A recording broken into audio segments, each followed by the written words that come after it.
welcome to the SML podcast off-season edition. How's it going, Field? Hey, you guys, if you didn't realize by that quick plug, this is Field General 007. We're back at it. We're back in black. We hit the sack. Bet you know we're glad to be back. But, off season, the Super Bowl, we haven't had this, time to discuss this together. Let's talk about that big game, the Super Bowl between the Cowboys and the Broncos. Oh yeah, great game. I watched the whole stream. Usually I don't do that. Man, terrible two-step. He had a chance. He had many opportunities to really come on top. The offense of the Broncos wasn't near as potent as it was against me in the divisional round. He came out, made some mistakes. I don't know if it was nerves maybe, but he got on track, and eventually he became champion, and that's all that matters. But it was a game, up until the final last second or so, you didn't know who was going to win it. Yeah, you're right. I guess for me it was the offensive inconsistency from terrible two-step.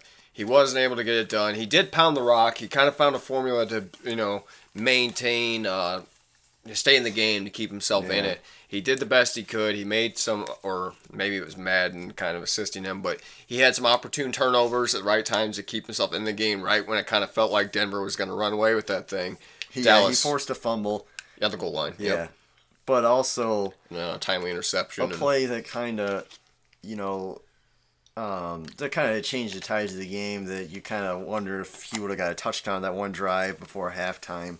He kicks a field goal from the 1 yard line. Yeah. And he would have been up 2 scores, and obviously who knows what would have happened, but it's a lot harder to play down 2 scores than down 6 points or whatever it ended up being. Yeah, at the time, you and I, we watched the stream together, and we both said, why aren't you go for it right here? If it was either one of us in that situation, I think we both would have went for it in that especially situation. From the one, because it was within...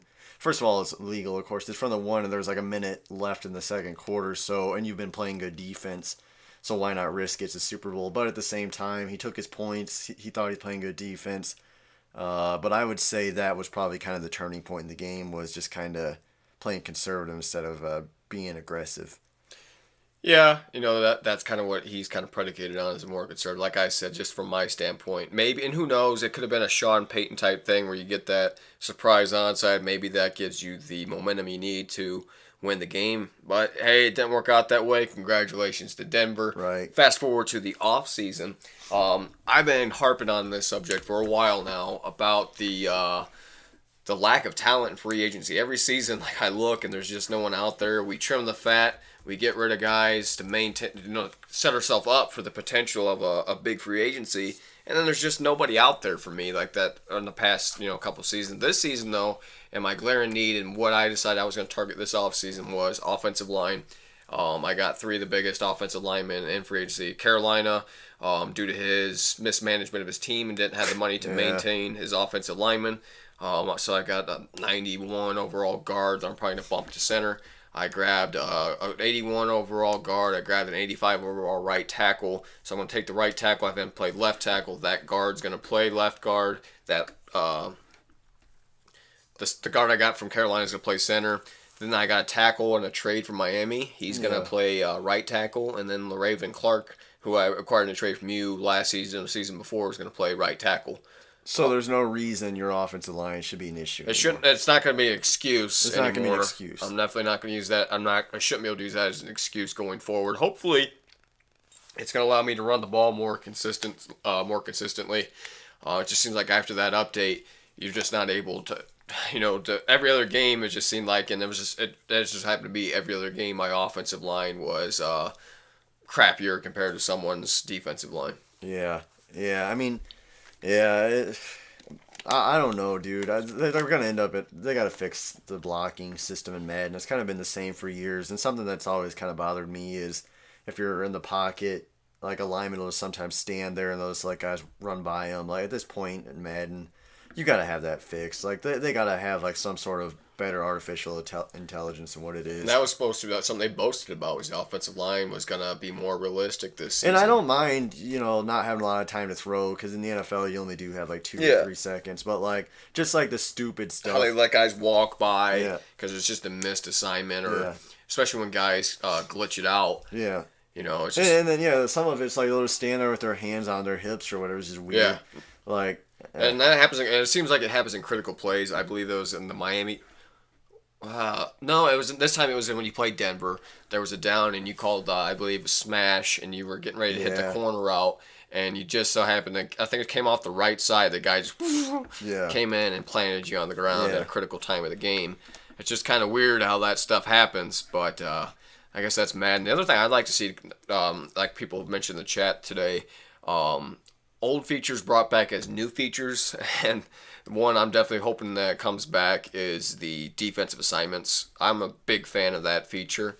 I don't play a lot of man-to-man coverage, but it would still be nice for, let's say, if I play you and you now have Odell Beckham, Yeah. and I want That's my nice. best defender, so Winfield, my safety. Let's say that I want him always to match up on the side where, or my best corner, which my corners suck dick, but Right. I want my best guy to match up against your best guy, regardless of where he lines up. If you put him second on your depth chart and he goes to the left, or if he just happens to line up on the slot to play, I want my best guy on your best guy. You have nothing like that right now. You can't do it unless you physically like start moving around stuff, and you can't even do that. I So don't really know why that was taken out. Honestly, it's proven that they can do it, but something once again they just forget about it or something. they just They're took too out- worried about Ultimate Team. or they're just too lazy to to put it back in. Because if you already have it in the game, I don't see why, you know, why you would take it out. There was never an uproar about it. It seemed like it was like a pretty well received feature.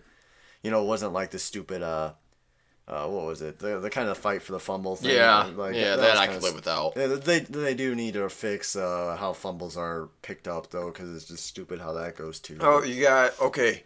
For instance, you have one of your guys in the area, Yeah, and that always just happens to be 3, 4 of their guys or whatever, and it just happens to be the area where the one guy yeah, is usually the one that gets the ball, not the one where there's 5, 6 of the team that fumbled it or the team that forced the fumble. It just happens you never get the ball. I don't know. It's just stupid. The ball hangs out forever, and I agree with you. Something needs to be retooled with that. yeah. It should some of that stuff should not be issues. It could have been like fixed on like PlayStation 3, definitely on PlayStation 4 now. Like, come on. I guess we need to talk about your offseason. 2 big moves that you made, and they were trades. You brought in the tight end Rob Gronkowski, Yes. and you brought in basically the Madden Messiah Odell Beckham. Yeah. So Jr. basically, Break it down. our team, we've won 2 Super Bowls in 5 seasons. Pretty good. We lost in the playoffs, and our offense was kind of struggling most of the year. Luck got injured, but in the middle of the season, he came back for the playoffs. But we wanted to have mismatches everywhere. And now with Odell Beckham, T.Y. Hilton, Philip Dorsett, Rob Gronkowski, and my running back Nate Finley, we're trying to field the best offense in football in the SML. And on paper, personnel-wise, it should be. What's your predictions this season for the Colts?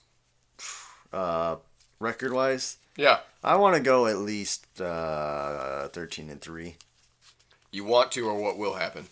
I'll go 13-3 at least. I mean, with this team, if I don't go 13-3, I mean, it's just stupid. It's not my fault. Like, you can't not go have a good record. I mean, there's a lot of good guys, but I've got I got a good team. So if I go, 6-10, that's just on me. It's hard to lose when you have a good team.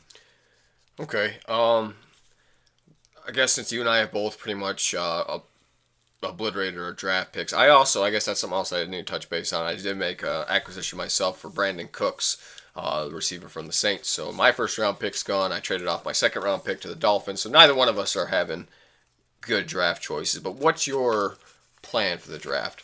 I have no draft picks. Oh, you have no draft picks at No all. draft picks. Oh wow. Okay, well I've got 3 through 7, so I guess it's just that old saying, best available or Yeah. whatever. I mean, it's Probably just defense for you at probably this going to point. be defense at this point. You like taking them skill players, but now with Brandon Cooks in the mix, Yeah, and baby. Mangum, you took in that Talley or whoever it was, I forget his name. Last year. Yeah, I mean, other than taking a quarterback, and there's the quarterback class is weak. I mean, I think it's time for the Seahawks to invest in the defense. My advice to people who make comments about how can you afford, people are complaining about cap. Like you said, you gotta trim the fat. You gotta get rid of the guy, and this is going for like next Madden. Don't keep. Okay, let's say you got left guard. You got a 79 overall starter. You got a 72 overall backup. You're paying both 3 to 4 million each. There's no point in keeping that second string guy that's not gonna play. Don't worry about the chance of an injury. If it happens, so what? There's no point. Especially on the offensive line where no offensive lineman yourself. ever get hurt unless if it's a Yeah. sin. That's what I like. For example, I had a linebacker who he's like 83 overall, and he wanted like 4 or 5 million a year. I'm like, okay, dude, I'm just gonna let this guy walk. Like, it's really not worth it. Some of those guys, I don't pay over 4 million a year. You're the Patriots of the SML. I just let my guys walk, and like I'll go and I'll draft somebody and make them better. Unless if it's like a 90 overall. The guy. other thing is, and this is a gamble in free agency. I didn't do it this year, but the other years you and I are both kind of famous for this. We don't give out signing bonuses. We go basically an unguaranteed contract. That way, you can just cut the guy if it happens to be a 1-year wonder, or if this is like Right. a 1-year thing. That you're risking if there's a lot You're of risking not signing them. Yeah, especially if guys are bidding on them. Yeah. But because at the end of the day, whether the bonus and the salary cap, let's say you sign a guy to a 1-year contract for 15 million. If it's 7 million salary and 8 million cap, it's still bonus. It's still the same. It's still the same if you would have done cap 15. hit. But if obviously if it's a long-term deal and you're putting bonus in there, then you're going to have a cap hit when you cut them. But Yeah. But That's guaranteed versus non-guaranteed. The problem is that if it's a good guy, let's say like your right tackle you signed, Right. They're more likely to sign if you're that has that little bonus. that has that little point system, and it's kind of certain guys like little guys you sign to 2-year contracts. Well, I'm all in this year. I went all out on the guys I wanted. So next year I'm probably not signing anyone but 70 some odd overall guys. Next year I got to re-sign Andrew Luck, Odell Beckham. I got like T.Y. Hill is gonna be a free agent.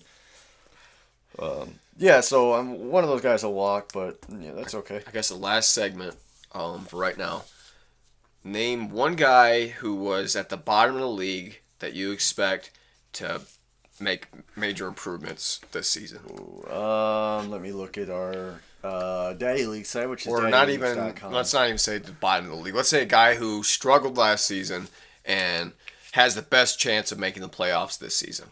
Two-tone Jets and or the Falcons guy. Falcons guy was 8-8. So, he's right on the teeter. Like you said, he could definitely take control of that division. I could definitely see someone like Bluntburner, who's 5-11, who was in the playoffs the year before, turning this thing around. Or I believe D-Rock, the Chargers owner, had a rough season because he didn't play. But I think D-Rock can turn it around as well. I guess other than that, keep in mind that we are on daily advance right now. We're at 10:30 p.m. advance. The draft is Thursday, I believe. Oh, I would like to throw out. I was trying to get Brandon Cooks from the Saints, but we did not reach a deal. So thanks for denying that, because now I got Odell Beckham. I would just like to put that out there. Okay, you know that meme with the old lady? All the flavors in the world, and you choose to be salty. I've never seen it. I mean, I'm glad I got Odell Beckham. Odell Beckham's a beast. I mean, it only cost me, he's still at 91 speed. He's no bomb. Right, and his speed was never what he's predicated on anyway. Mm-hmm. Size, hands. Really, I spent it was the same trade basically. Two first rounds. 2 first rounds, and then I traded off Moncrief for first round. And so you gave him 3 first rounders? Yeah, because I offered the Saints 2 first rounds in Moncrief, and then I offered the Giants 3 first rounds because I traded off Dante Moncrief to the Lions and to got get a first 3 round. first rounders. Yeah, so I. So you offered him the same value that you offered. Yeah, it was the same value. It wasn't the same trade, and I just had offered him a player because he has cap problems right now. His Giants. No, the Saints has cap because he has no funds, so he can't sign anybody. So I'd offered a player who wouldn't affect his bonus funds, but it only affect his cap hit, which is fine. But he didn't take the trade, so which is fine. I like to think that Odell Beckham was a step up above most receivers in the NFL right now. So and this is the SML, and I predict right now bold predictions. I predict Brandon Cooks has a bigger year in the SML than Odell Beckham. Okay, it's a challenge, dude. What's the bet here? Okay, the bet here is, what can we bet? Oh God! All right, I bet I'll have to go on another podcast. Can't think of anything good. No, we can't think. We're not that creative. So we'll Comment below. What should yeah, we you bet? comment What should below, we wager? and we'll have next podcast in a day or two. We'll have our bet established, and we'll go from there. But I'm gonna be spamming Odell Beckham to win the bet. God.